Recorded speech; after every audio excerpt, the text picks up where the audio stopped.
BB6 പ്രേക്ഷകരുടെ പ്രതിനിധിയായി പോയ രണ്ടുപേരിൽ ഒരാൾ റസ്മിൻ ഭായ്. ആദ്യമായിട്ട് ഇതൊന്ന് പറയുമ്പോൾ നിങ്ങളുടെ റിയാക്ഷൻ എന്തായിരുന്നു?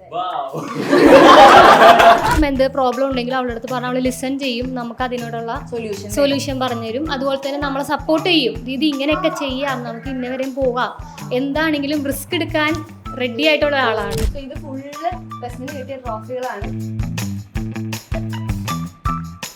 പുള്ളിയാണല്ലേ, കാരണം നമ്മൾ ഉദ്ദേശിക്കുന്ന എല്ലാവർക്കും അവിടെ ചെയ്യാൻ പോകുന്നത്. കാരണം ഒരു ഡിഫറെന്റ് ക്യാരക്ടറാണ് അത്. റസ്മിൻ അല്ലാതെ ഫേവറേറ്റ് ആയിട്ടുള്ള ഒരു കണ്ടസ്റ്റന്റിനെ ചോദിക്കുവാണെങ്കിലോ? എനിക്ക് ജിൻഡു. പുള്ളി ഭയങ്കരമായിട്ട് പാവത്തിന്റെ ഇതല്ലേ പറയണത് മണ്ടത്തരം. ശരിക്കും പറഞ്ഞാൽ ജാസ്മിന്റെ സ്വഭാവം ഇവളുടെ സ്വഭാവം ഒരേപോലെ. അളത്തില് പൊട്ടിത്തെറികളിലൊക്കെ വെറും തുടക്കം മാത്രമാണ് റസ്മിന്റെ സ്വഭാവം വെച്ചിട്ടാണ്. ഇത് വെറും ട്രെയിലർ ആണ്, ഇനി ഫുൾ ഫിലിം കാണാൻ.